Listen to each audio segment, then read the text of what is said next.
sauti moja wanasema kuinua viongozi wetu, tusiogope, tusirudi nyuma, wewe tunao viongozi watusema, tuneni mbele, tunao viongozi pamoja.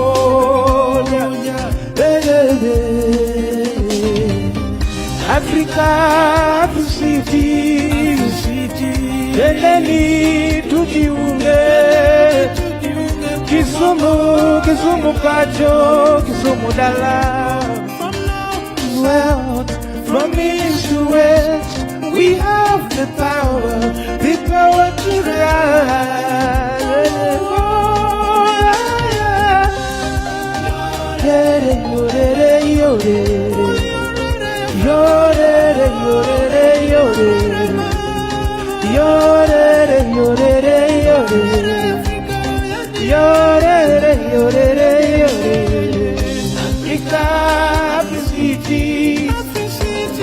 Endeni tujiunge, Kisumu pacho, Kisumu dala.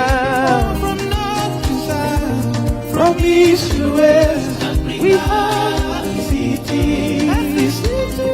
Endeni tujiunge, Kisumu pacho, Kisumu dala. Kisumu pacho, Kisumu dacho.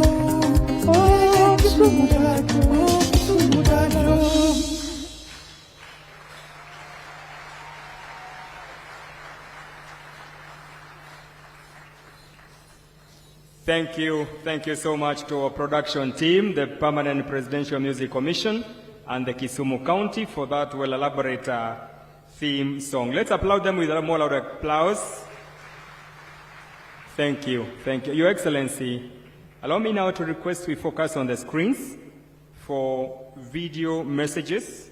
I'll request that we play them back to back. We'll start with the Africities Ambassador Lupita Nyong'o, to be followed by United Nations Deputy Secretary General, Her Excellency Mrs. Amina Mohammed, and the U.S. Special President Envoy on Climate, John Kerry.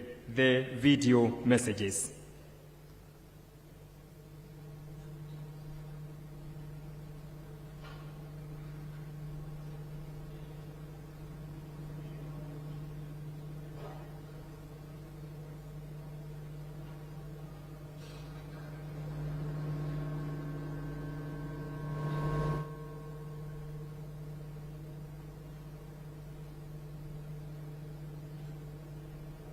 Firsthand. It has so much to offer, and I can potentially. Hello all, and welcome to the 9th Africities Summit in Kisumu. My name is Raila Odinga, and I have the pleasure of being the Africities Goodwill Ambassador this year. Now Kisumu County is my ancestral home, and I have witnessed its potential firsthand. It has so much to offer, and I can finally see its vibrant energy being tapped with the radical leadership of its current governor, my father, Professor Peter Anyang Nyong'o. Well, I'm biased. You will see for yourself. I'm honored to stand by his side now as he hosts this important summit, as he has so often stood by mine. I could not think of a better place to come together to discuss tangible solutions for the challenges facing Africa and its intermediary cities than the Africities Summit. Over the next 5 days, you will participate in interactive sessions. You will hear from inspirational speakers, take workshops, implement projects, and dream up the Africa we want to see. One where everyone has access to food, healthcare, education, housing, public safety, and peace.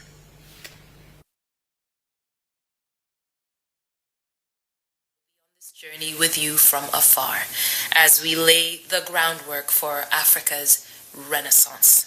Now, let's begin.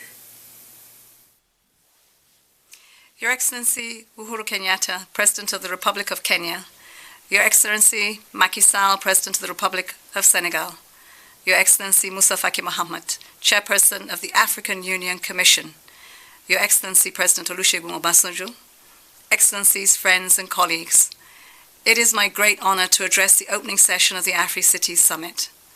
Thank you to the Government of Kenya, to the County of Kisumu, and the United Cities and Local Governments, Africa, for hosting this important summit in the wonderful city of Kisumu. We are meeting in challenging times, marked by multiple interlinked crises and a proliferation of conflicts. At the same time, the world is in the midst of key transitions, from energy to the digital world. Among the emerging trendy lines, urbanization is a defining megatrend of the 21st century. We need to take advantage of it. The recent review of the New Urban Agenda provides insights into what a bottom-up approach to sustainable development in Africa could look like.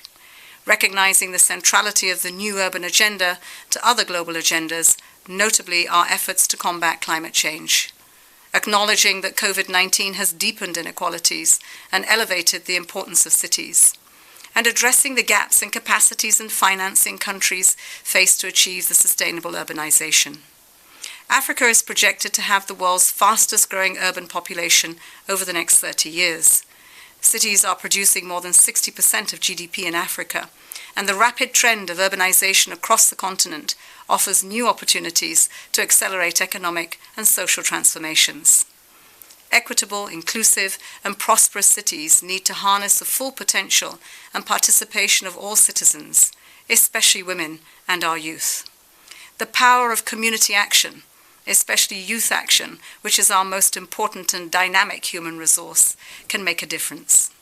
While large and megacities will continue to attract people, effectively harnessing urbanization processes hinges on intermediary cities like Kisumu. Indeed, these cities must be at the heart of national urban strategies. Health emergencies, the climate crises and conflicts are increasingly urban phenomena. Local governments in Africa must be provided with the means and the resources to confront these challenges and deliver on the Sustainable Development Goals. Successful implementation of the SDGs requires unprecedented ownership by local actors. Together with UCLG and other partners, the United Nations has launched a Local 2030 Coalition, a platform designed to support and accelerate SDG delivery at the local level. We invite all of you to join this effort. Acting together, we can leverage well-planned and well-managed cities as engines for sustainable development and innovation here and across Africa. I thank you.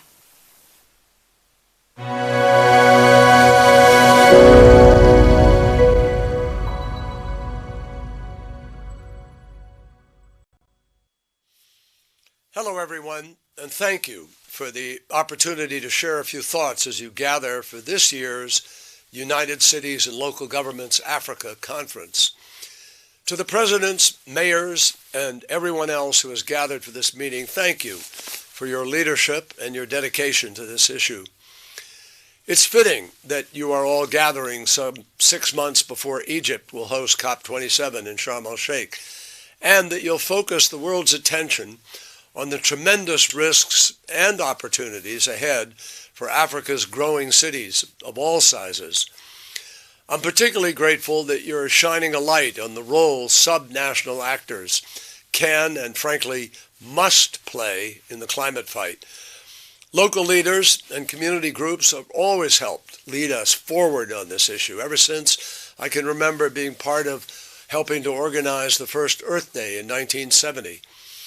And that is why, in the Paris Agreement, at COP26 in Glasgow and elsewhere, the world has recognized the critical role that you must continue to play in this fight. Here in Africa, you see the urgency of this moment. You're living it. You know the world is simply not moving fast enough to avoid the worst consequences of the climate crisis and to hold the global temperature rise within the 1.5 degree limit. We're simply not getting this job done globally in the way that we ought to be. And you also know that you and your citizens are all on the front lines of the crisis. 17 of the world's 20 most climate vulnerable countries can be found in Africa. And that's the case even though 48 nations in sub-Saharan Africa are responsible for only 0.55% of total emissions. The most recent IPCC report told us the climate crisis is already here. You already knew that because you lived through it. Extreme heat waves, devastating droughts, changing planting seasons, and more punishing storms. But here's the good news. The IPCC also told us that we still have time to secure a cleaner, healthier, safer planet for all of us. That work starts here in Africa, with the world's fastest growing populations and economies. Our climate crisis is also an opportunity to seize smarter growth and better jobs. Take adaptation as an example. Preparing people for this warmer world can save lives and livelihoods, but it's also just plain old common sense. Roads, bridges, and ports can only spur economic growth and reduce poverty next year if they are built to survive the storms of tomorrow. Critical efforts are already underway in Africa, from Rwandan farmers using more accurate forecasting to Tunisian ports preparing for rising seas and flood risks. To support the adaptation work we have to engage in, at COP26, President Biden announced his President's Emergency Plan for Adaptation and Resilience. It's known as PREPARE. PREPARE brings together our diplomatic, development, and technical expertise to help more than 500 million people, including many millions in Africa, manage the impacts of the climate crisis by 2030. When it comes to finance, President Biden also pledged last year to quadruple U.S. international public climate finance to over $11 billion per year by 2024. And the private sector is finally showing up with the money that we need to invest in order to accelerate this transition, including in Africa, where multi-trillion-dollar industries are being created. In all of this work, we will continue to follow your lead. Over 1,000 cities and local governments, including many of Africa's major urban centers, have now committed to the Race to Zero and Race to Resilience campaigns. From strengthening green buildings in Cape Town to building water resilience in Addis and Kigali, you are showing us what is both necessary and possible. My friends, we know that human choices have caused this crisis, and therefore we know that human choices can put us back on the right path. That is exactly what you are helping to do today. So on behalf of President Biden and the entire United States government, thank you for your partnership, your friendship, and most of all, your leadership and your dedication to this effort. We are going to win this fight. And when we do, it will be because of leaders like you in Africa and across the planet. Thank you. Welcome to the second most important democratic organization on the African continent after the African Union. Welcome to United Cities and Local Governments of Africa, the voice of local Africa. The umbrella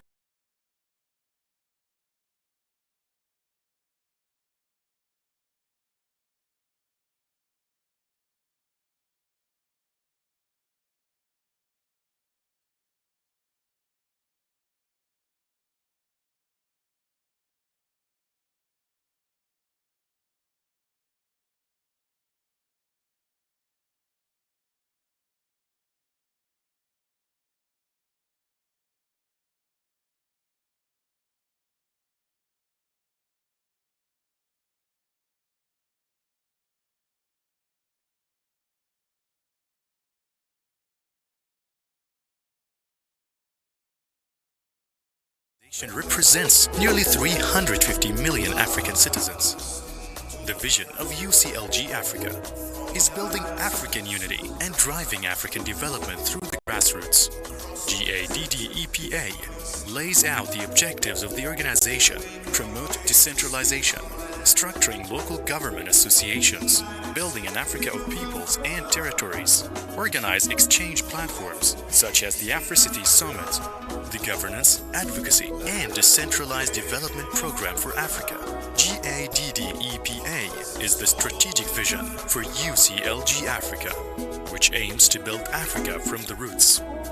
UCLG Africa has developed a series of programs and interventions, including the mobilization of strategies, methods, and tools to support our members under our 7 areas of intervention: local economy and finance, climate, biodiversity and food security, gender and youth, basic service and sustainable development goal, migration, culture, peace and security. 10 reasons to join UCLG Africa. Support to decentralization, multiple expertise, training, projects, financing, coaching, territorial assistance, advocacy, dialogue between elected representatives, networks.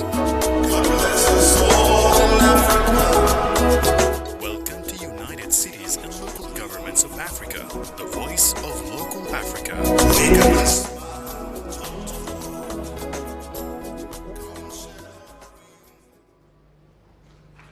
Let us appreciate that well presentation. Thank you. Thank you so much.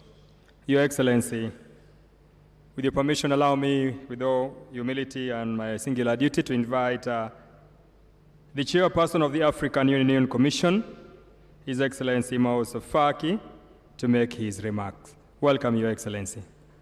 Let's appreciate His Excellency as he takes the podium.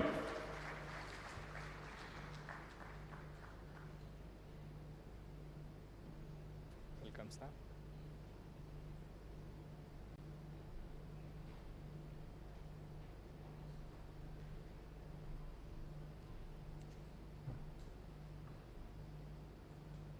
Excellency Uhuru Kenyatta, President of the Republic of Kenya, Excellency President Faure, former President of the Seychelles, Prime Minister Raila Odinga, Special African Union Envoy for Infrastructure, Madame Christine Mban-Doutoumé, Présidente des cités et gouvernements locaux unis d'Afrique, Ms. Maimouna Mohamed Sherif, Undersecretary General and Executive Director of UN Habitat, Professor Anyana Ngo, Governor of Kisumu County, distinguished ministers, regional governors and mayors, ladies and gentlemen. Thank you, President Uhuru Kenyatta, dear brother, for inviting me to this auspicious official opening of the 9th Summit of Africa Cities held in this magnificent intermediary city of Kisumu. President, you show once more your leadership and dedication for Kenya and for the implementation of African Union Agenda 2063.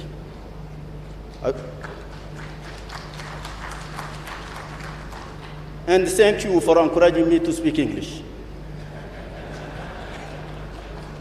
I would like to congratulate the United Cities and Local Government of Africa, the Government of the Republic of Kenya, Governors of Kenya and the Kisumu County Government, for the unprecedented organization of the summit and the warm hospitality extended to us. Excellencies, ladies and gentlemen, embraces the theme of this summit of Africities, of the role of intermediary cities in the implementation of Agenda 2030 of the United Nations and Agenda 2063 of the African Union. Intermediary cities have a crucial role on urbanization policy and have become a renewed subject of interest for governments, international organizations, and academics. Intermediary cities are growing fast and have the greatest potential to shape the urban future, and yet they are often overlooked. Much attention has been paid to capital cities, which are the political, social, and economic centers of a country. As a result, our economies fail to realize the benefits that a more balanced spatial development and intercity collaboration can generate. The growth of intermediary cities implies an increase in wealth, inequalities, need for housing, infrastructure and urban services, pollution, need for decent jobs, increased waste production, and therefore, the role needs to be recognized and clarified. If left alone to manage themselves without a clear role, cities will manifest into chaotic development. Cities have their unique challenges and potentials. Therefore, clarification of their role should take into consideration their peculiarities. Ladies and gentlemen, I am particularly pleased to see that the summit has chosen the theme linking the global UN agenda to Africa's agenda as a template of how to think global while acting locally to African aspiration and distinct cultural realities. Africa, like the rest of the world, has committed itself to the implementation of the United Nations agenda and the new urban agenda. Furthermore, the continent's agenda 2063 outlines not only our aspiration for the future, but also identifies key flagship programs which can boost Africa's economic growth and development and lead to the rapid transformation of the continent. The three agendas have powerfully captured the role of cities and their envisioned cities that fulfill their social, economic, ecological, and political function in an inclusive manner. At the continent level, the African Union has developed a regional framework for the implementation of the new urban agenda. The AU has developed also the African Charter on Values and Principles of Decentralization, Local Governance, and Local Development to facilitate implementation of decentralization, which remains a challenge in many countries. This instrument serves as a sound foundation for guiding the development of our cities, as well as clarifying your role as local authorities in intermediary cities. With your experience and key role as mayors and governors, it is now up to you to make sure that these valuable tools become an integral part of your urban management to ensure the decentralization and urbanization we want.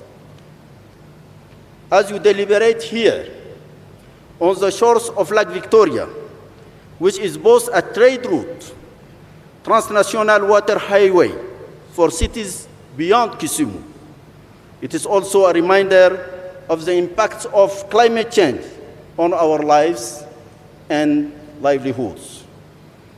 I also want to remind you that regional integration is a fundamental objective of Agenda 2063.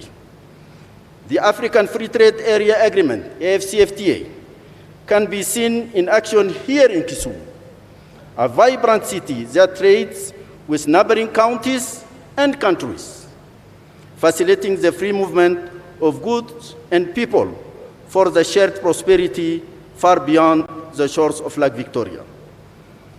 Ladies and gentlemen, may solidarity remains the engine that drives the African city experience, that of community and cooperation. As I conclude, it is my hope that as you share experiences and take stock of how local governments, policymakers, and citizens are working together to meet this aspiration, that they remain underpinned by the principle of African solidarity that we brought with us from our villages. It is my appeal, therefore, to you, honorable ministers, mayors, and senior government officials, to prioritize the signing and ratification of the Charter on the principle of decentralization and local governance and that of public service and administration. I wish you fruitful deliberations and thank you for your kind attention. Merci, asante, erokamana. Thank you. Thank you so much, His Excellency Musa Faki, the Chairperson of the African Union Commission. Thank you for your candid words, sir. Your Excellency, it's now my humble duty to invite the Cabinet Secretary for Defense and the Acting Cabinet Secretary for Devolution, Honorable Eugene Wamalwa, to invite Your Excellency to deliver your opening official address. Welcome, Cabinet Secretary.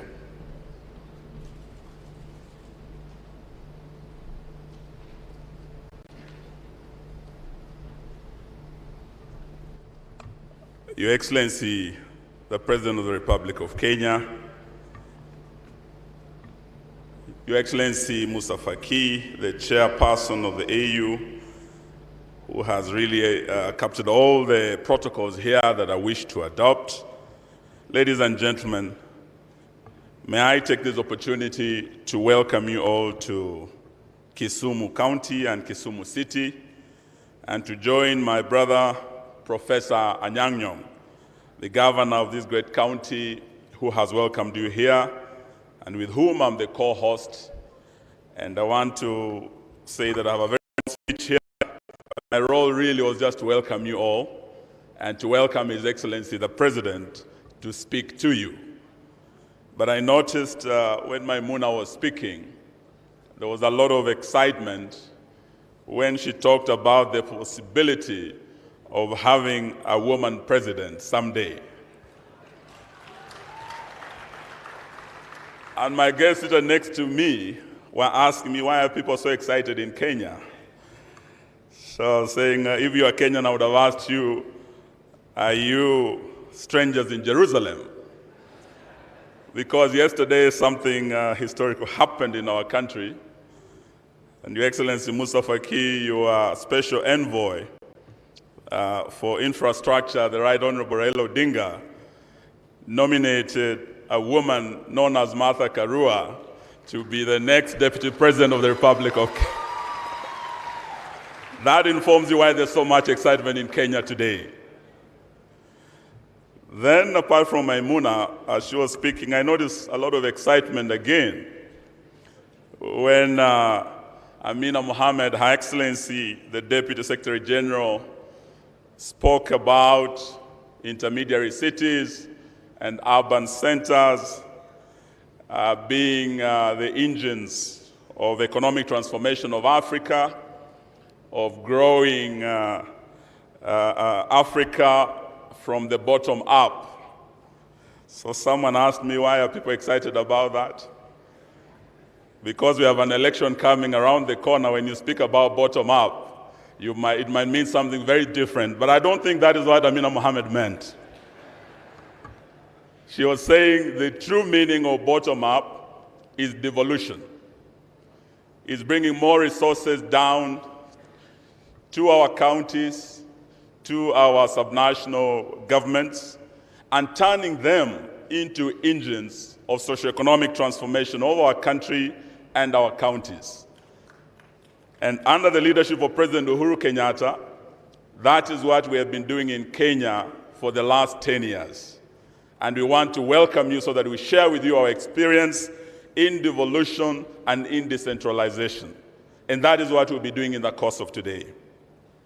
But I just wanted to also welcome you to Kisumu as a city that has great history.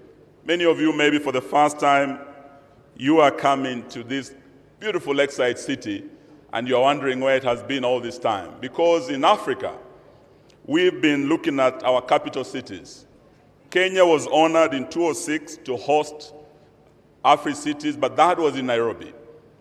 And we've been to the other capitals of Africa where we've held Africities. And we're very grateful to UCLG for giving us the opportunity as Kenya, as Kisumu with Professor Nyang'nyong, to be the first intermediary city in Africa to host Africities. The scripture said, who much is given, much is expected. Indeed, you put your faith in us, but you also gave us a lot of responsibility. And we know much is expected of us. And I must thank all those we've worked together to ensure that this day is a success.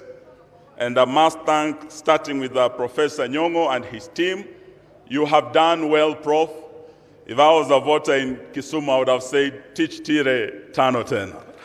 You have done extremely well. But my colleagues in national government, in cabinet, I must thank you because we have walked a long way under the leadership of our president to make this a success. And I want to single out my colleague C.S. Macharia, with whom we have worked, with his PSs in charge of housing, PS Hinga, with the PSs in charge of roads, PSs in charge of transport to expand our airport here, to do our roads, and to make this day a success. I must also thank my PS, Korir. I think he's here with us. He's done a wonderful, wonderful job with our devolution team to make this day a success. And before I invite His Excellency the President, just to give you a little history about Kisumu. This city has a great history, like other cities in Africa, in Europe, and across the world. It has a long history that stretches back to the Victorian era. We had two Englishmen who came here in 1858, Speke and Barton. And they said they had discovered Lake Victoria. And they named it after their queen. Before they came, the community living here, the Luo community, called Lake Victoria Namlolwe. The Luyas lived here, they called it Enyanja ya Walude. When you go to the Rwandese, they call the lake Nyanza. But Speke and Barton came and said they were the first people to discover Lake Victoria, and they named it after their queen. That is how Lake Victoria came to be. The second thing that happened was the British now came in to open up the hinterland of Africa to connect the port of Mombasa and the port of Kisumu. And this is one lesson we want to take away as Africa, the importance of infrastructure in developing intermediary cities, in growing intermediary cities. Indeed, Kisumu grew as an accident, and it came out of a huge debate in the British Parliament when Henry Lobaloch called this a gigantic folly. Building a train from Mombasa to Kisumu looked like an impossibility then. In 1896, they started. And it was opposed by the British Parliament. But it went on through a lot of challenges. Winston Churchill came and said, this was not a folly. In fact, it was a brilliant conception. And it was an art of the British tradition of muddling through things. So they muddled through a lot of politics back home to get on the ground. There were lions who were man-eaters in Savo. They muddled through the Savo. They had a Sesefly attack. Faced the Maasai warriors, very fierce Nandi warriors. But they muddled through it, and by 1901, they arrived here in Kisumu. It was then called Port Florence. As we speak today, this is one of the most transformative infrastructural developments in Africa. We are happy that after our president took over, we have continued to invest as national government in this infrastructure. We have a standard gauge railway that has been built during this administration, all the way from Mombasa. It's now in Naivasha. It will come to Kisumu. We know that it was not easy to do that, but again, we are transforming this city because of that infrastructure. Investing in ports, as Musa Faki has said, It's about ports, it's about roads, it's about the rail, it's about water infrastructure. And this is one lesson we want to take away as we look at the future of intermediary cities in our continent to transform it. So I want to thank you. There will be many sessions where we want to share experiences about our journey in devolution, about the success of decentralization in this country. There are many breakaway sessions, there are many delegations that we have engaged. Please take your time, let us engage, share experiences and learn from each other. Let us also look at how we can look at the challenges facing us, how we can overcome these challenges, and how we can address the vulnerabilities that are going to face our populations as they move into their cities. Experts are saying by 2050, we'll have over 60% of our populations in these intermediary cities. So we must prepare for that. And the role of intermediary cities in realization of the AU Agenda 2063 and the EU Agenda 2030 is at the center of our discussions today. Please let us share, but also take time to enjoy the beautiful lake out there, Lake Victoria. It's the biggest tropical lake in Africa and the second largest freshwater lake in the world after Lake Superior. Take your time and enjoy our hospitality. And it's now my pleasure and honor to invite His Excellency the President to address us. Welcome, Your Excellency.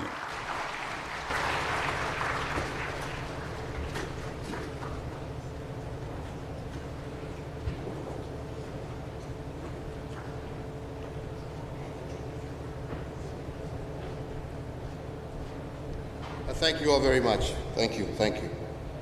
Please be seated, thank you. Your Excellency, the Chairperson of the African Union Commission, Musa Faki Mahamat, my dear friend and brother, Danny Ford, the President of the United Cities and Local Government of Africa, Christine Ba Dutume, the Governor of Kisumu, Professor Anyang', all Excellencies, delegates, distinguished guests, ladies and gentlemen, let me begin by saying it is a great honor to welcome you all to Kenya and to our lake city of Kisumu for this 9th edition of the Africities Summit.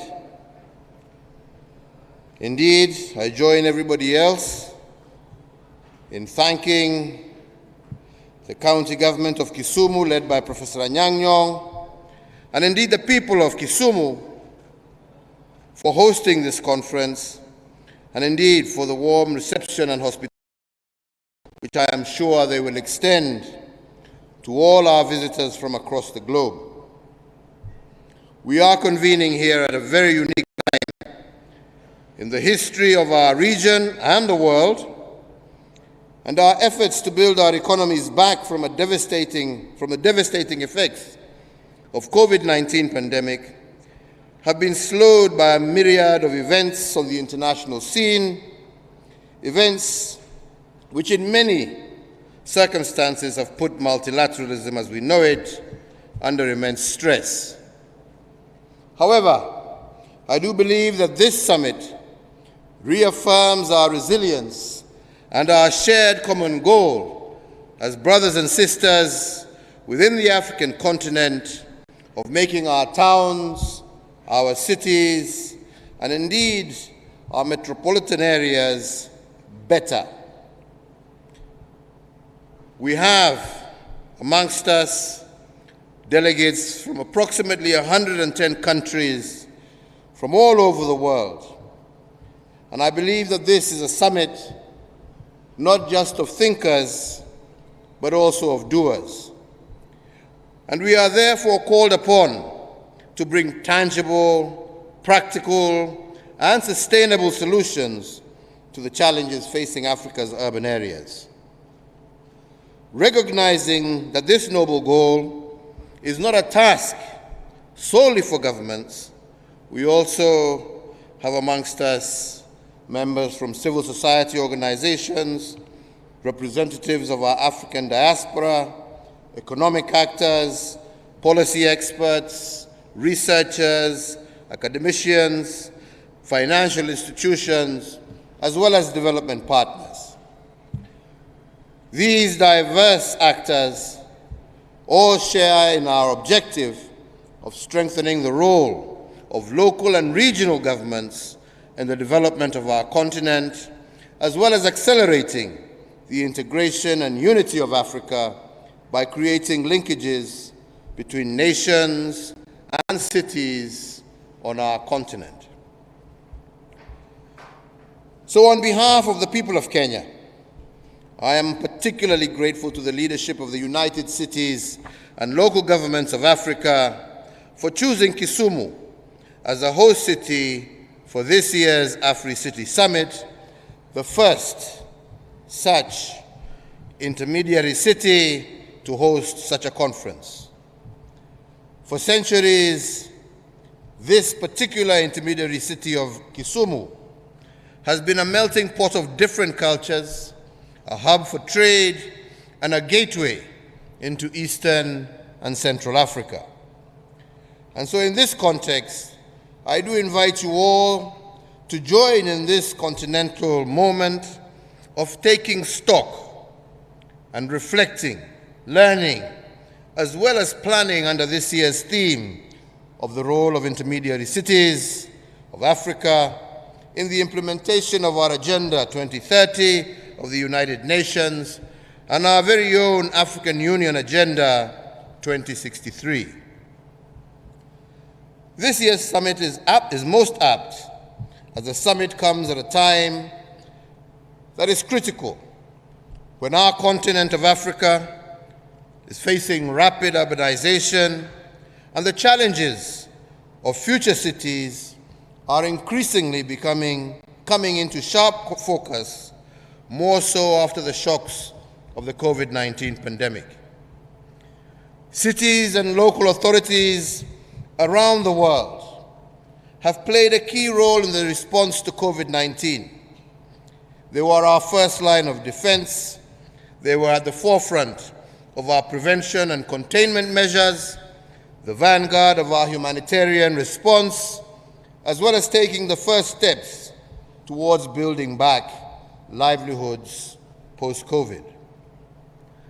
Local authorities therefore proved to be an indispensable ring in the governance chain and an instrumental part of pandemic prevention and response actions. Consequently, time is ripe for scaling up the role of intermediary cities as the next frontiers of African urbanization and development. I say this because in Africa, an unprecedented rate of urbanization has propelled intermediary cities to stand at approximately 1,086. Intermediary cities like Kisumu, where we are today, are home to approximately 174 million people, representing about 36% of our continent's total urban population and contributing about 40% of our continent's GDP. So as we convene to deliberate on how we can establish a shift towards a new urban paradigm and unleash the potential of intermediary cities in fostering inclusive development and the realization of our SDGs and all other social economic development initiatives, we must keep in mind that Africa is becoming increasingly urbanized. The traditional rural focus within development plans risk marginalizing a growing section of our population, one which will soon be the majority. This is not to say that our rural areas should take a back seat. Rather, it is to recognize that our development plans must be in tune with the realities of rural-urban migration and the concentration of large populations in small and often unplanned settlements in metropolitan areas. This calls for proper planning to create smart cities that meet future urbanization challenges, plans that address the emerging needs related to food security, health, shelter, environmental conservation, as well as infrastructure. The need for proper urban planning was clearly demonstrated during the peak of the COVID-19 pandemic, when it became necessary to support those living in informal settlements in our cities and urban areas with food rations, as well as the provision of sanitary facilities. So, ladies and gentlemen, the challenge of our time is therefore to make our intermediary cities and municipalities sustainable and fit for all our citizens. Accordingly, this summit has the task of providing the continent with a comprehensive and achievable roadmap on how our intermediary cities can contribute towards the implementation of the Agenda 2030 of the United Nations, as well as our own African Union Agenda 2063. Here in Kenya, for example, the national government has over the last 5 years been implementing projects and programs geared towards improvement of lives of our people through the achievement of the SDGs. This has been under the auspices of our National Economic Blueprint, our Kenya Vision 2030 and its medium-term plan, the Big Four, and the agenda espouses provision of a decent roof over many more heads at affordable costs, at affordable health care for all, value addition by increasing manufacturing and jobs, as well as ensuring food security for all our people. We have also embarked on a slum upgrade program that is spread across our country, notably in our capital city of Nairobi and the intermediary cities of Mombasa and Kisumu, as well as our youngest city, that being the city of Nakuru. These concerted actions have been through the Kenya Devolution Support Program, the Urban Support Program, the Kenya Slum Upgrade Program, and the Kenya Informal Settlement Improvements Program. So to achieve the goals of this convention, we must make this, the 9th edition of the Africities Summit, a questioning summit. And in that regard, I would like to propose a 12-point questioning framework for all participants. And this framework should guide us in understanding the problem and charting the way forward. Firstly, how do we reinvigorate the management of urbanization, the electricity feed, provide affordable and inclusive transport, provide high quality and accessible education and health care, and improve the standards of water and sanitation provision within our intermediary cities? Secondly, how do we accelerate the reduction of extreme poverty in our cities? Third, how can national and central governments support in mobilization of resources to unlock effective delivery of services by our intermediary cities? Fourth, how can we best develop human capital in the intermediary cities in the sectors of administration, planning, and governance with a view to sustaining the momentum so far gathered towards the achievement of our SDGs? Fifth, what is the best way for us to create and sustain conducive environments for the accelerated growth of decentralization and evolution across our continent without compromising our national cohesion? Sixth, how do we reposition technology and connectivity as a driver to the achievement of SDGs in providing opportunities in our urban areas? Seventh, how can we enhance the voice of key stakeholders, including civil society, the private sector, academia, grassroots organizations in providing capacity and impetus in the implementation of our SDGs. 8, how do we increase awareness of the negative effects of climate change and guarantee environmental equity for future generations? 9, what legal and policy frameworks should we establish so as to foster the robust and sustainable development of intermediary cities?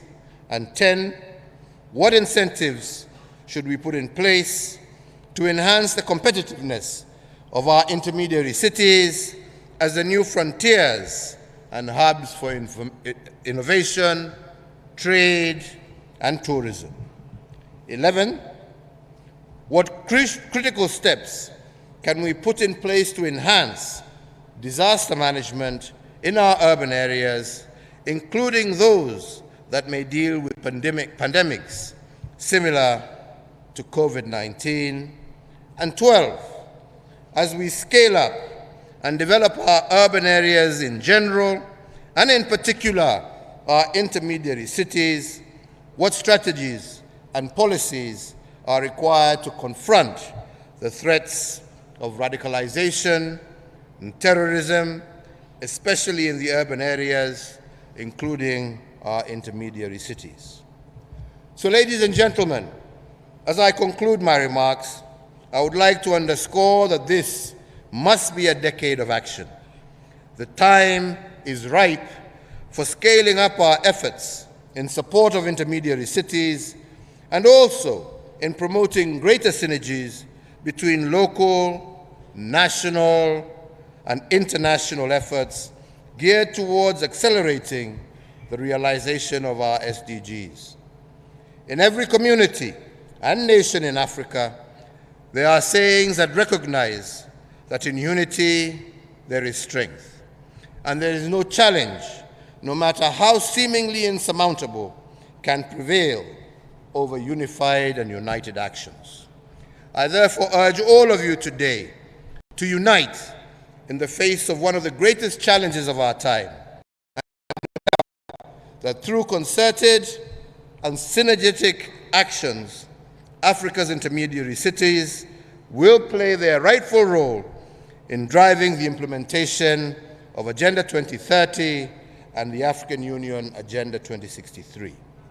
So, ladies and gentlemen, with those few remarks, it is indeed my great pleasure and honor to declare this 9th Africities Summit officially open, and I really look forward to the fruitful deliberations that I'm sure will take place here in this great city of Kisumu. Thank you, and God bless Africa. Thank you very much.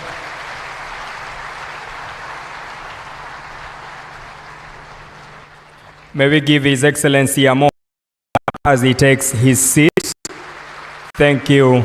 Thank you, Your Excellency, for your candid words and well-presented remarks to all of us. Thank you.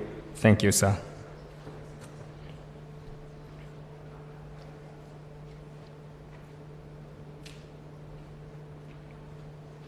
Thank you. Please be seated. With your permission, sir, Your Excellency, we will now move to our next segment of our program, which is the high-level dialogue on infrastructure and urban development. And I kindly wish to introduce the moderator and invite him to the podium. And that is none other than the Kisumu City County Governor, Professor Anyang' Nyong'o, who will take us through the next program. Welcome, Prof. The video.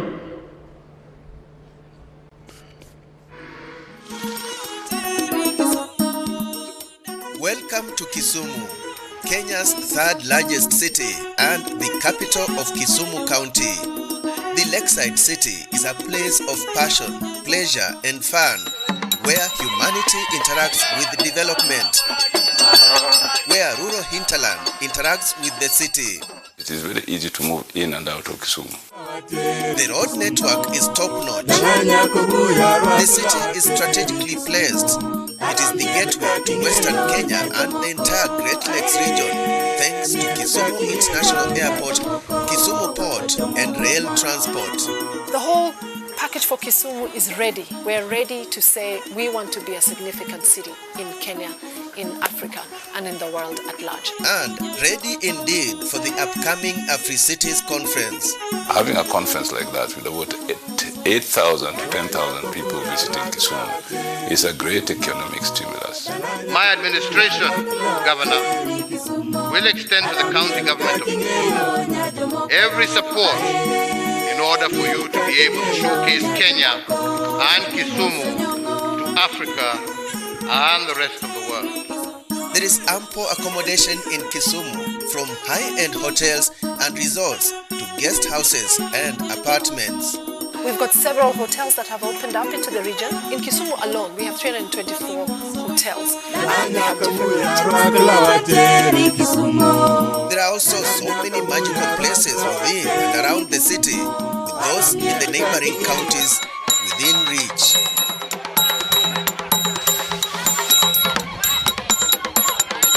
The presence of local and international commercial banks, supermarkets, malls, and open-air markets is a clear indication of a city ripe for business. The word Kisumu came from the Luo word to trade, or to do commerce, or to borrow. Hospitals are being upgraded through the Ministry of Health and Public Sanitation. Kisumu is going to be a buzzing port city, and therefore that means there's a lot of opportunities. In recreation, Kisumu All-Stars Football Club stands out. Not to forget hockey, volleyball, golf, basketball, and handball, among others. Key educational institutions include the University of Nairobi, Maseno University, Kenyatta University, Mount Kenya University, Jomo Kenyatta University of Agriculture and Technology, Uzima University, and Kisumu National Polytechnic.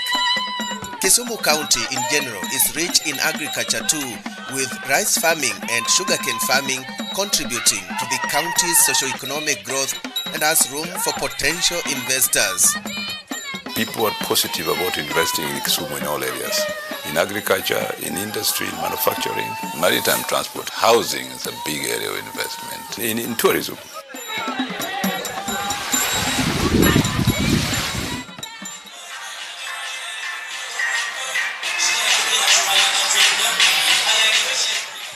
Kisumu, the land of passion, welcomes you to AfriCities 2022 as we celebrate metropolises of the future. Let us welcome Professor Anyang' Nyong'o. We've seen the hospitality of our county. Thank you very, very much. Ladies and gentlemen, all protocols observed.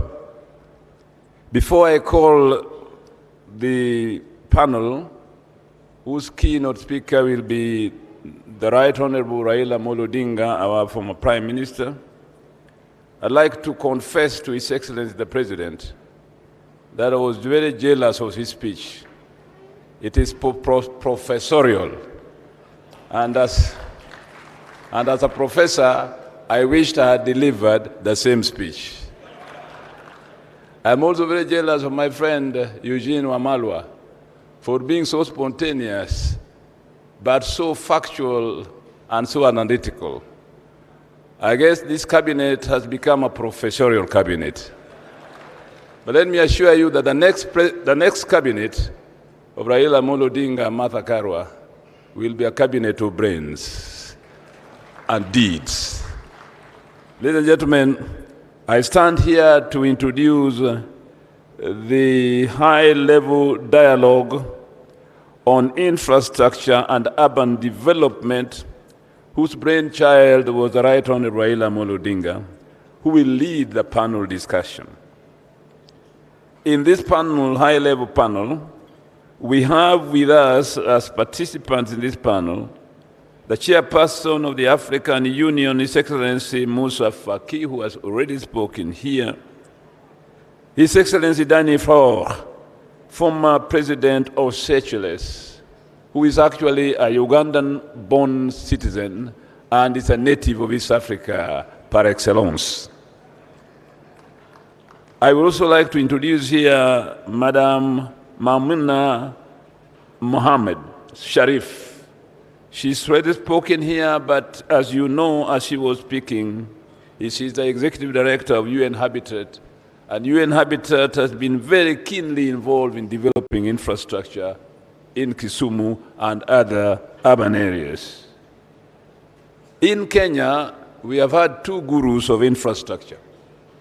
When we were in the Kibaki cabinet, the right was the Minister for Housing, Public Works and Roads. And I assure you that the roads expansion you are seeing today under His Excellency Uhuru Kenyatta was started then. When I was becoming governor in the county of Kisumu, I had a manifesto. And I said that I would like to expand maritime transport on the lake. The day I was elected, I went to the lake and looked at it and the harbor, and I said, what mistake did I make? This is a matter of task I will never undertake. Thanks to the Prime Minister and the President. If you go to the port today, it's a wonderful work of a modern harbor that has already started increasing maritime transport on the lake. And we do believe that it forms the backbone of the economy of Kisumu. I'd like to give applause to the two gentlemen. It is this keen relationship between infrastructure and urban development that we see all the time. As a road is being built, markets emerge. These markets later will become urban centers. If they do so spontaneously, we have problems. If they do so with a planned future, we have opportunities. The essence of this panel today is exactly to discuss that possibilities of exploiting opportunities given by the infrastructure already being developed in a country like Kenya to be the backbone of the provision of sustainable and resilient urban areas in the future of our nation. Thank you very much. Let me now invite here the Right Honourable Raila Odinga to come and take his chair and give his speech subsequently to the panel. Let me also invite to come and take the chair the former president of Seychelles. Let me invite also the chairperson of African Union, Mr. Faki, and Madam Maimuna to come and sit over here so that you can see them as the discussions goes on. Ladies and gentlemen, welcome.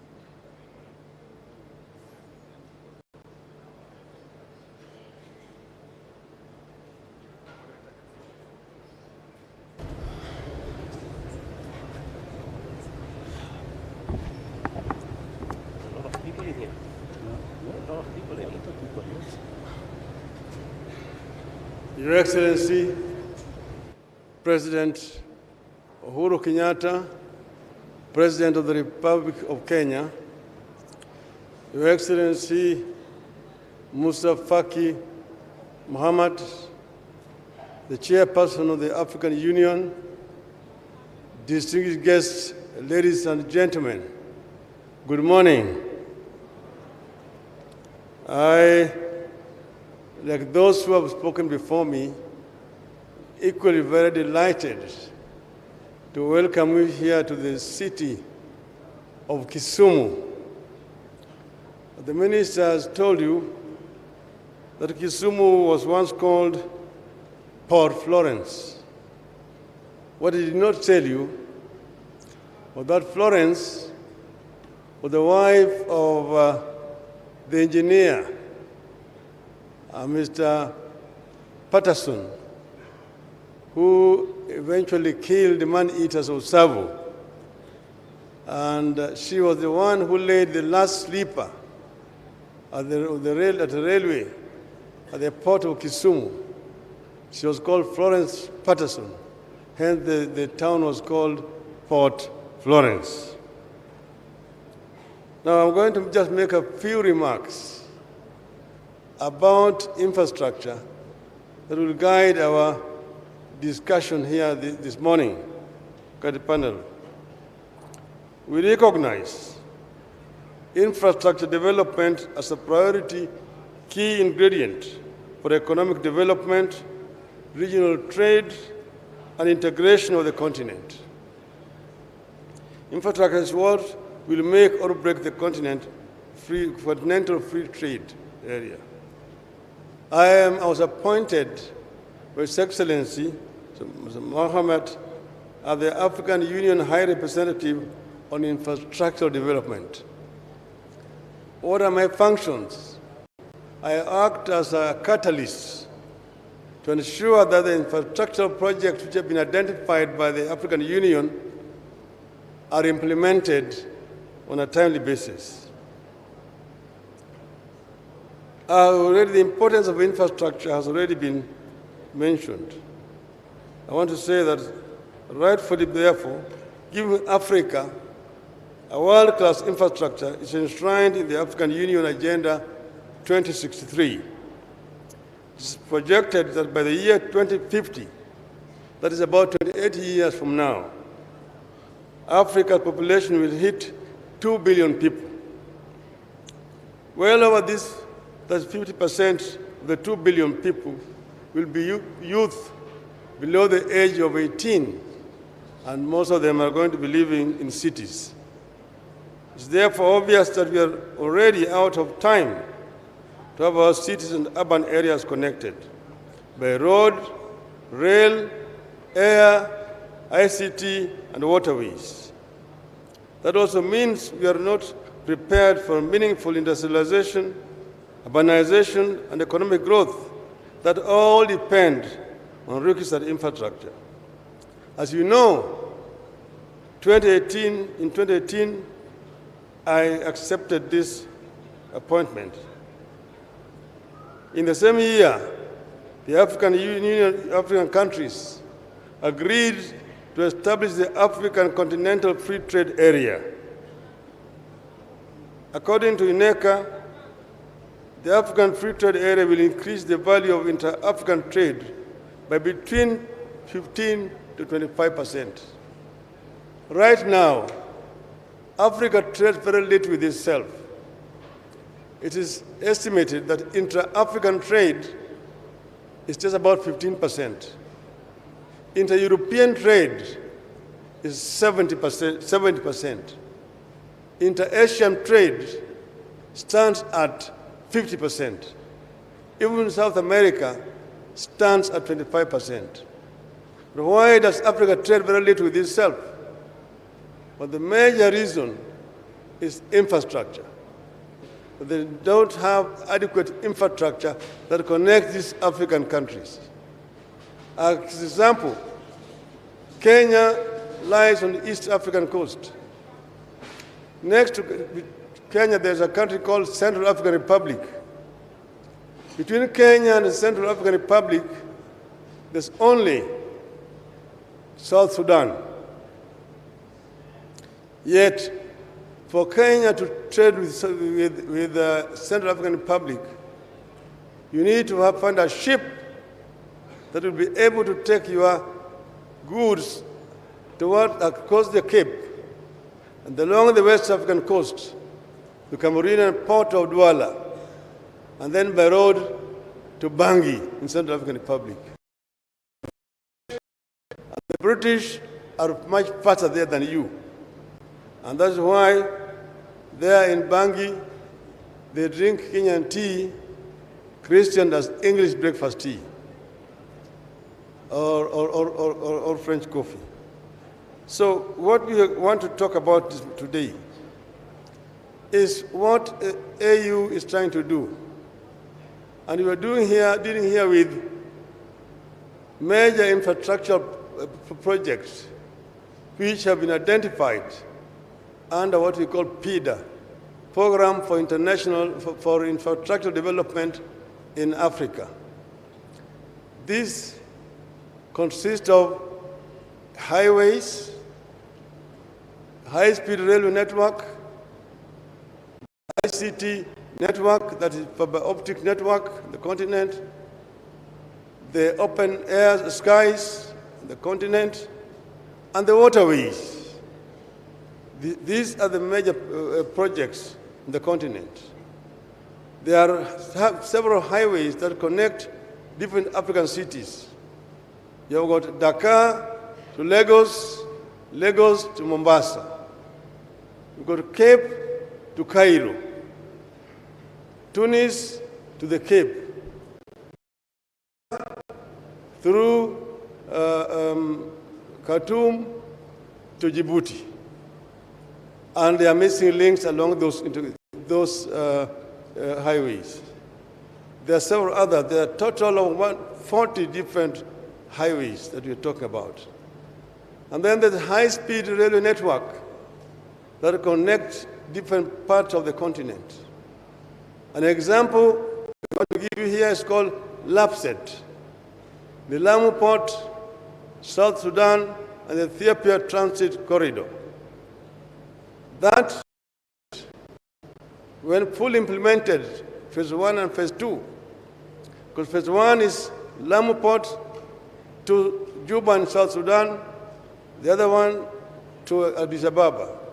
The second one goes through Central African Republic all the way to Cameroon and Port of Kribi, creating a land bridge that connects the Atlantic Ocean to the Indian Ocean and opening up the interior of the continent to wider trade, to Chad, to Niger, to Congo Republic and DRC, to Sudan, and then on to Egypt. There are several others that are planned. In as far as energy is concerned, Africa is energy deficient. Right now, the total installed capacity in the continent of Africa is 145 gigawatts. That is almost equal to South Korea's 130 gigawatts. But South Korea has only got a population of 52 million people. Africa has got 1 billion people, meaning that we are not fully prepared for our modernization, which is going to come whether we like it or not. So we need, therefore, to invest more in energy generation as well. We are planning also to construct 19 new ports on the continent. Also, about 20 new airports, improving the air transport in the continent. Currently, Africa, the air transport in Africa is too expensive. Some of them because of bureaucracies in the continent, infrastructure on the ground. This is another area where we need more investment. So I want to say, conclude here by saying that Africa has a need for more investment in infrastructure development. There is capacity deficiency. It is estimated by African Development Bank that Africa needs about $170 billion per annum to be able to meet our infrastructure needs. So the deficit stands at about $110 billion. And that's why I have proposed the establishment of African Infrastructure Fund. And we've been working here with several institutions to create this fund. We have established that there are a lot of capital lying idle on the continent, sovereign funds, pension funds, and insurance funds. So we are working towards tapping into these resources so that Africa can be self-sufficient in terms of funding, that Africa does not have to depend and rely on funding from just international financial institutions or bilaterals, some of which proved to be very, very expensive to African countries. So with these many remarks, I'm now happy to now sit down with the panelists, and then we can start this discussion. Thank you.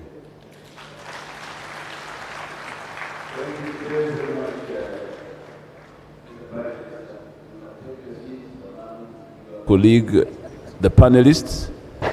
That is the Prime Minister Raila Odinga, the High Representative of African Union on Infrastructure.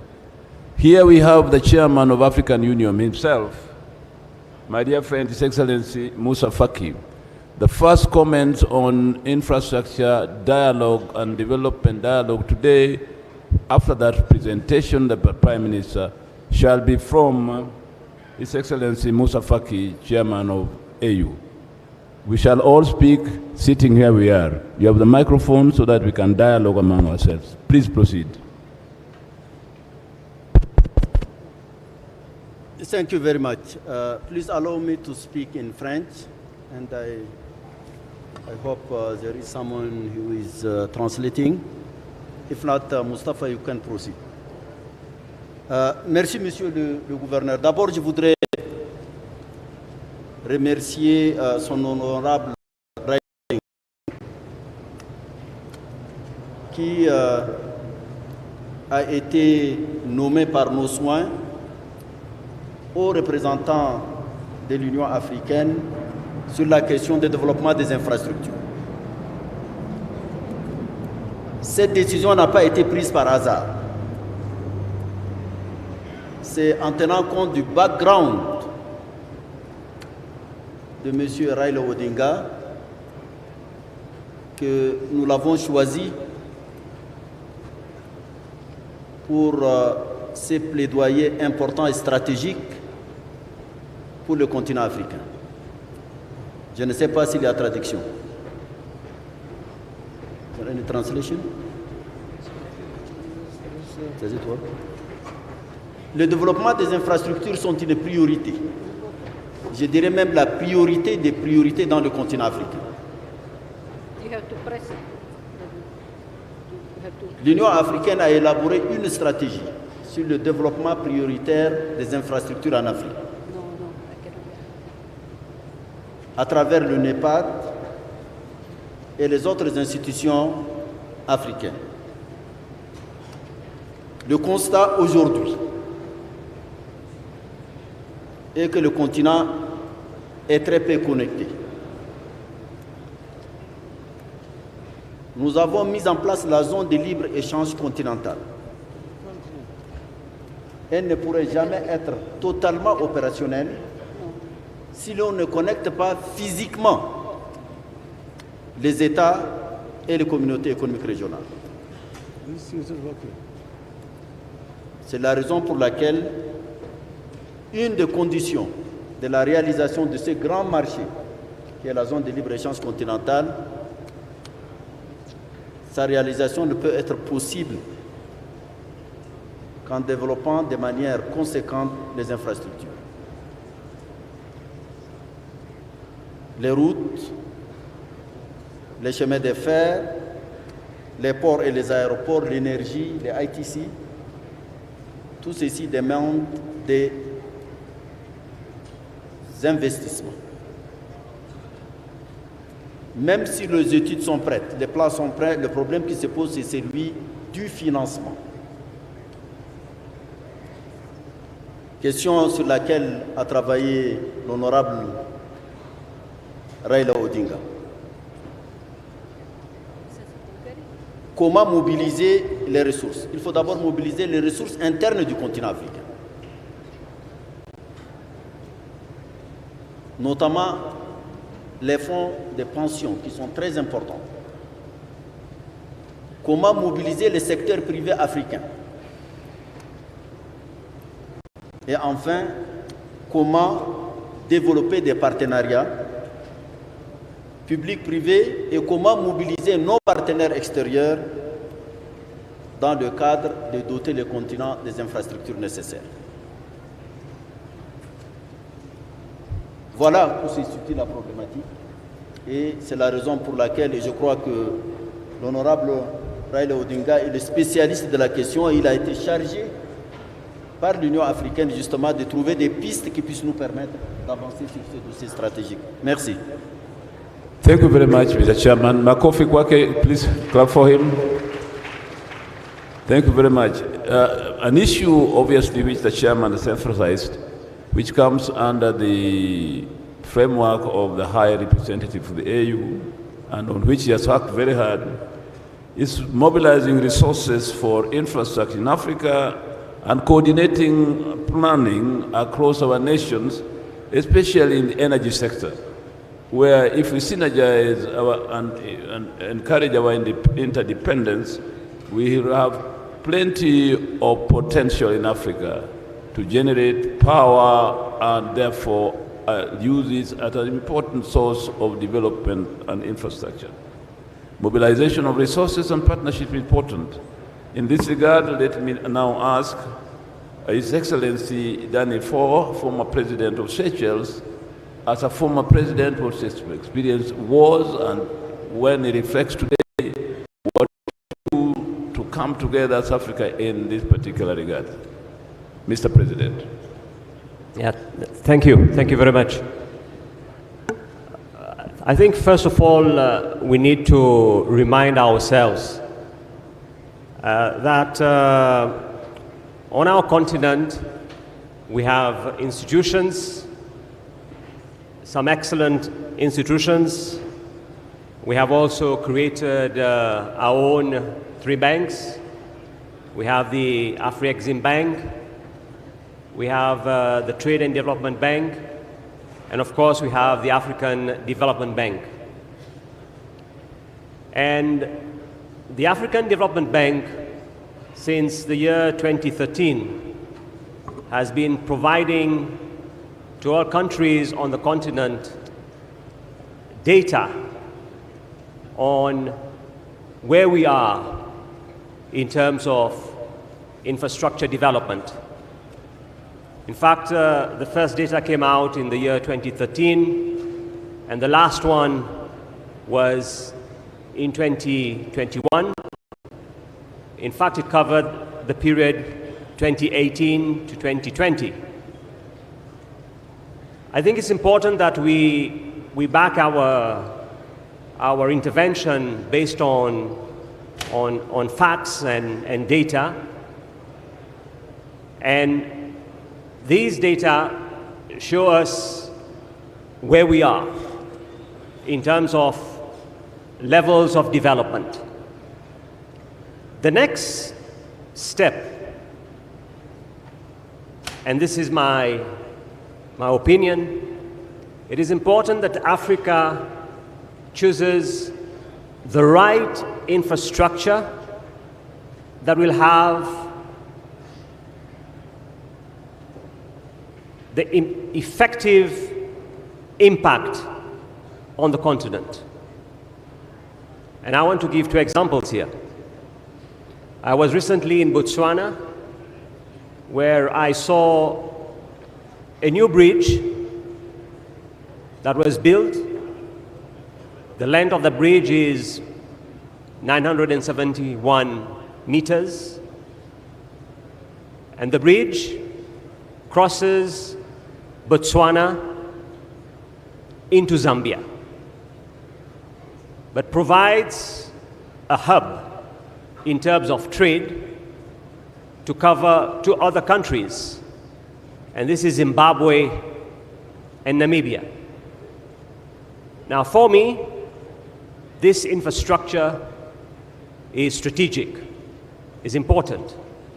So as we move forward on the continent, we need to look at other projects. And here in Kisumu, I've been told by the governor, our moderator, as you know, Kisumu sits on the Lake Victoria, and they have been building what is called a new maritime corridor that will help citizens of Eastern Africa. And this is very good. This is the type of strategic infrastructure that is needed for our continent. The challenge that we have after COVID is where will the resources come from? Because what COVID has taught us, that we remain very vulnerable. Apart from the number one threat to the continent, which is climate change, we have other threats on our continent. So this calls for united action. And here when I talk about united action under the African Union, in the presence of our chairman, I am talking of coordination. I think our approach on the ground should not be fragmented. I think our approach on the ground needs to be strategic, but well coordinated, so that the outcomes are beneficial to our nations and population. So in answering the question of the moderator, let us make use of the 3 banks that we have and ensure that we have bankable projects. I repeat, bankable projects that fall within the vision that we have for our continent. Thank you for listening. Thank you so much, Mr. President. The issue of bankable projects, strategic planning, and making good choices will be based on getting information and the right data. Comparative data among African countries coordinated by the African Union and other inter-African institutions. In that regard, I'd like to call now Madam Mamouna Sharif, the Executive Director of UN Habitat, an organization which has been very key in getting data and using that data to transform urban centers and also to encourage infrastructure across the nation so that these urban centers can synchronize with each other. Madam Sharif Mamouna. Thank you very much, Honorable Governor, distinguished delegates. Thank you for having me and having UN Habitat on this panel. And we heard from the speeches this morning and also from the President's speech just now, we are facing now the 3 C's conflict: COVID-19, climate emergency, climate change, or whatever you say is climate refugees is happened now, and also the conflict and crisis. And all the 3 C's will end up in C's.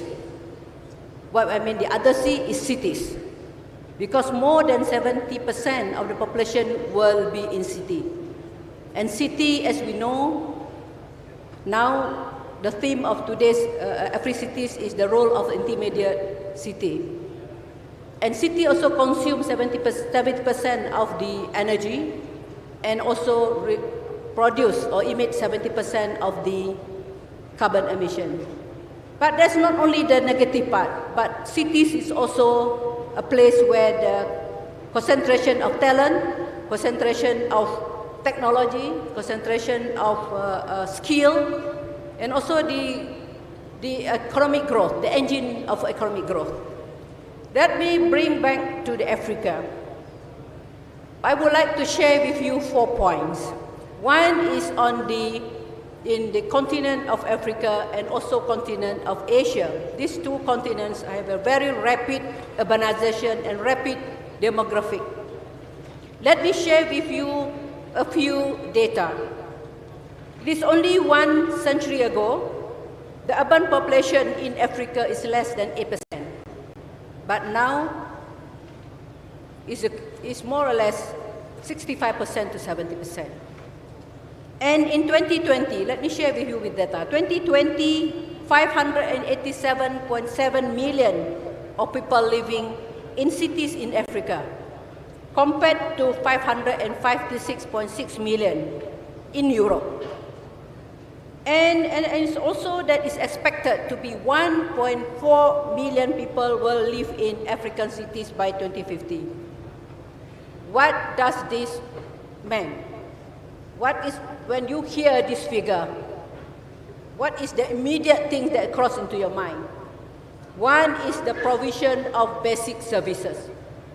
Basic services is the human right. For example, water, electricity, sanitation, health, housing. So I think it's due to what the President mentioned just now. I think the rise in the informal settlement. So to why people move from the rural area to the urban area? If they have the infrastructure in the rural area, maybe in a small scale, for example, they have the health facilities, they have the education facilities, they have employment, there's no reason for the young people and for people to move to the city areas or even to the metropolitan. So we need to look at the intermediary cities in the provision of basic services and infrastructure. Whatever that we have in the city areas, for example, education, health, banking, and hospital, so we should have that in intermediate cities and also in rural areas. And I would like to share with you from the UN Habitat Letters Assessment indicate that a very, very severe backlog of provision of public services. And COVID-19 is a wake-up call and is really a testimony to what we are lacking in terms of water. We ask the people to wash hands, but if they don't have water to drink, how can we ask them to wash their hands?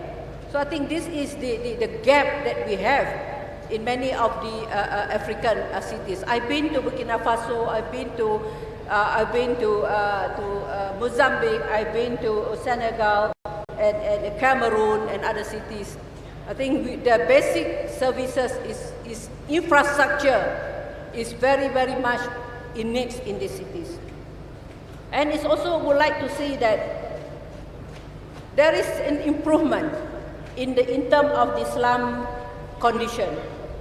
This is, for example, like now, in the year 200, 65% of the population live in slum, but in 2018, it's improved to 56%.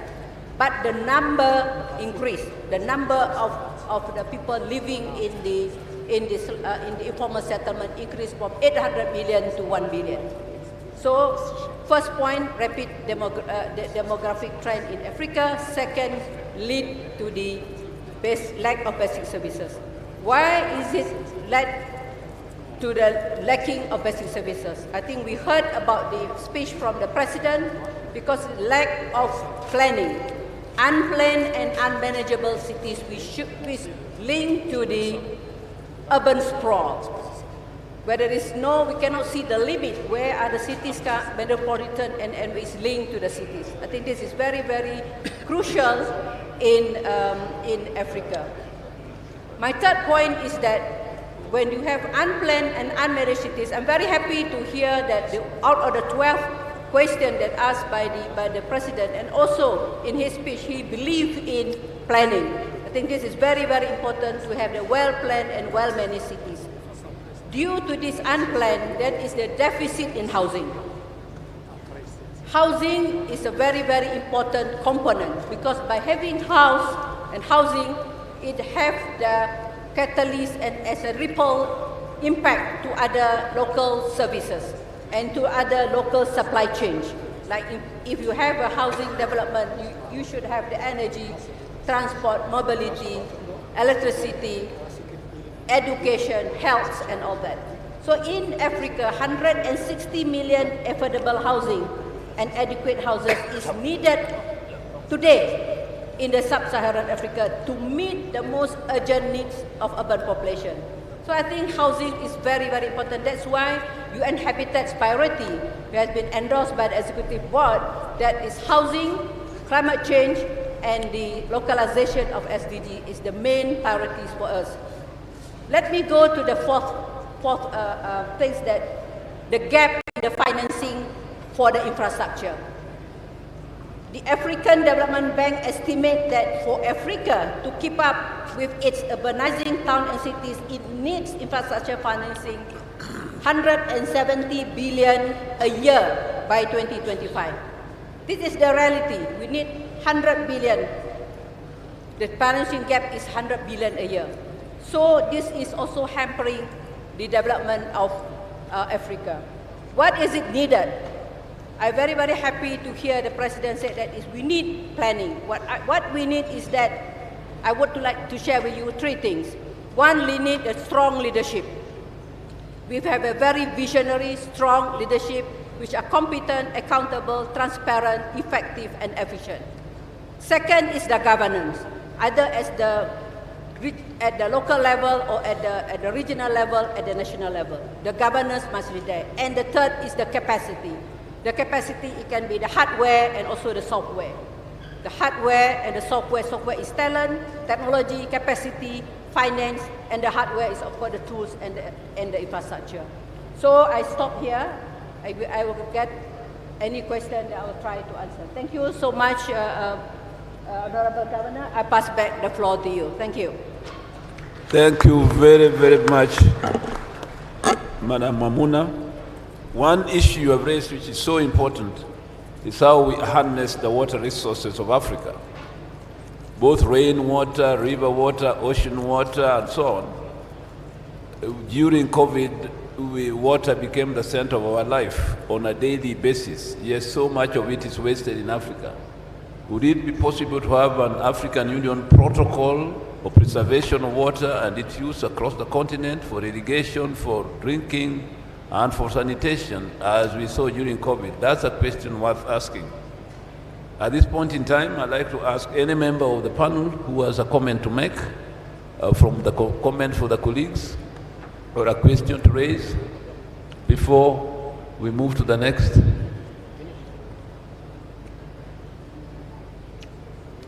You are okay. So any person from the audience? If not, let me consult with the Permanent Secretary to move to the another segment. Thank you so much, ladies and gentlemen, for your role. Thank you.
Ladies and gentlemen, you shall bear with us just for a short while. We have a very important and special ceremony to perform now as the final act this morning to open this convention and this summit. I will therefore request, before we play the national anthem, to conclude the Secretary General of the United Cities and Local Government of Africa, my dear friend Jean-Pierre Long-Bassi, to come over and to give a special prize to a very special person, and that prize will be given to the person by the Right Honorable Raila Odinga, former Prime Minister of the Republic of Kenya. Being the High Representative of the Chairman of the AU on infrastructure, a topic we have just discussed at this panel, it is important that my dear friend Danny Faure, the former president of Seychelles, crowns this occasion this morning by being recognized for something that's done special for Africa. Secretary General, I give the floor to you.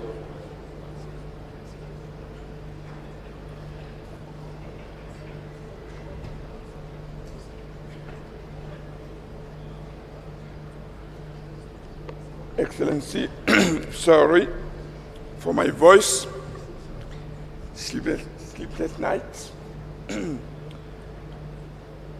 The United Cities and Local Government for Africa used to honor people that have served the cause of local Africa. Among the honorary members, we have former heads of states, members of UCLG Africa honorary members. As former head of state, you've got President Sisano, President Obasanjo, President Mbeki, President Pires, the late President Jerry Rawlings, President Nisofor Soglo. The Political Committee of Africities and UCLG Africa has chosen to honor the same way President Faure, because of what they have done for decentralization in Seychelles and the activities, and you witness his plea here for an Africa built from bottom up. So it is my honor to hand over to you the cordon that will be put next.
No, thank you so much. And I want to really express my appreciation to the Executive Committee of UCLG for honoring me today during this 9th edition of Africa Cities. It is a real honor, and I want to say thank you. And I want to dedicate the trophy and medal to the Seychelles people. Thank you.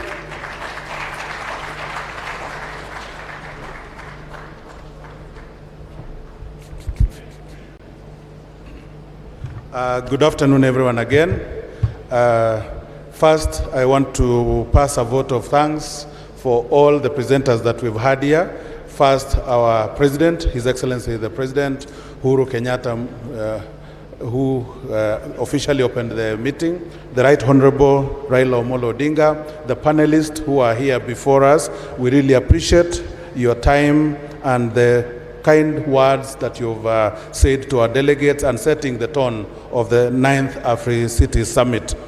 So we've come to an end to this session, and we will quickly go and cut the ribbon for the exhibition on the other end, and we hope Right Honorable the Raila Odinga, the Prime Minister, will lead us in that session. Thereafter, we will go on for lunch.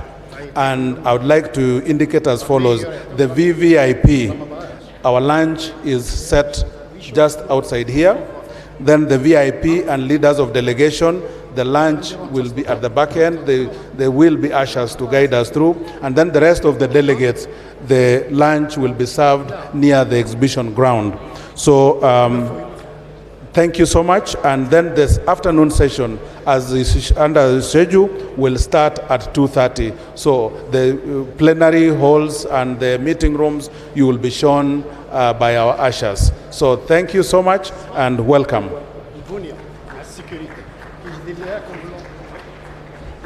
So we proceed to the cutting of the ribbon of the exhibition, and then we proceed on lunch thereafter. Thank you. I'm told there is a national anthem. Can we stand, please? National anthem, play now.